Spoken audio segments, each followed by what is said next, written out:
Sabe, toda cidade tem sua própria história, né? A de Lusiânia, lá em Goiás, é simplesmente fascinante. É uma história que começa com uma corrida maluca pelo ouro e que foi se transformando ao longo de quase 300 anos. Hoje a gente vai mergulhar nessa jornada desde o primeiro nome da cidade até os dias de hoje. Bora lá? Olha só, estamos falando de uma das cidades mais antigas de Goiás. A história dela não nasceu de um plano super elaborado, não. Tudo começou com a febre de um metal precioso. Um sonho que atraiu milhares e milhares de aventureiros para uma terra que era até então praticamente desconhecida. Pois é. Antes de ser a Lusiânia que a gente conhece, ela tinha outra identidade. Um nome que foi dado pelos seus primeiros moradores. E essa pergunta? Essa pergunta é a chave que abre a primeira porta da nossa história. Ok, vamos para a primeira parte. O primeiro nome de uma cidade. A resposta para a nossa pergunta revela muito sobre a fé e a esperança daquela gente que chegou e fundou esse lugar. Arraial de Santa Luzia. Era esse o nome. Um arraial, pensa assim, era como um pequeno povoado, quase um acampamento que foi crescendo em volta de uma descoberta valiosa. E Santa Luzia?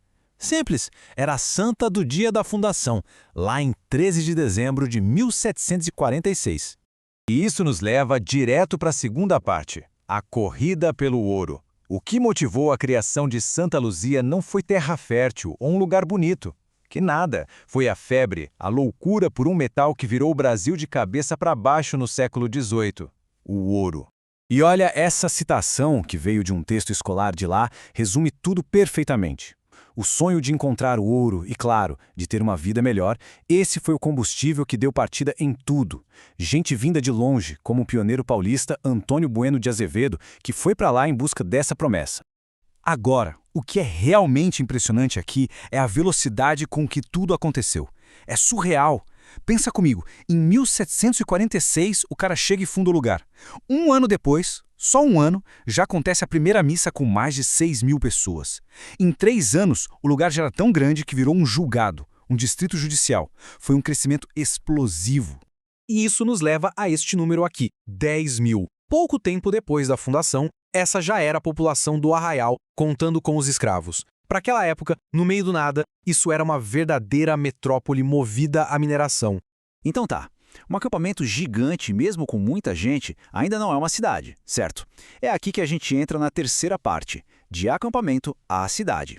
Vamos ver como Santa Luzia deixou de ser um lugar de passagem de garimpeiros para se tornar uma cidade de verdade, bem estruturada. Então, veio o primeiro grande baque. O ouro, uma hora, acaba. E quando a mineração começou a enfraquecer, a cidade enfrentou sua primeira grande crise. A solução? Se reinventar. O pessoal teve que mudar o foco, sabe? Trocar a mineração pela lavoura e pela criação de gado. Foi essa virada de chave que garantiu a sobrevivência do lugar. E toda essa evolução também se reflete nos títulos oficiais. Começou como um simples arraial. Depois, como a gente viu, virou julgado. Mais tarde, foi promovida a vila. E, finalmente, em 1867, recebeu o título de cidade. Cada passo desse significava mais importância e mais autonomia.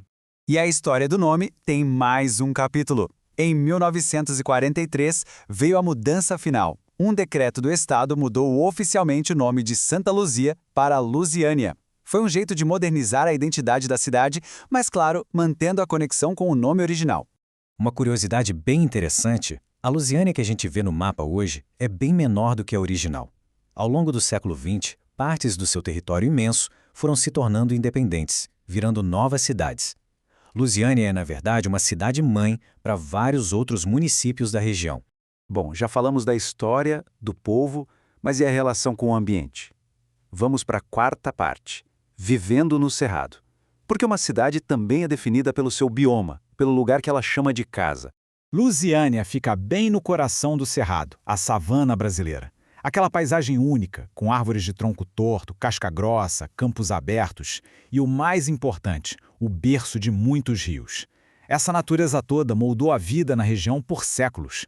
É claro que o crescimento da cidade, como acontece em muitos lugares, teve suas consequências.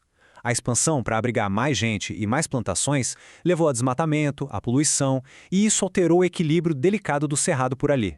Mas a história não termina aí, não. Hoje em dia, existe uma consciência muito maior sobre a importância de proteger tudo isso. Existem ações importantes acontecendo, como cuidar das nascentes, plantar árvores e proteger a natureza. É um esforço da própria comunidade para garantir um futuro mais sustentável. E para fechar a nossa quinta parte, as vozes vivas da história.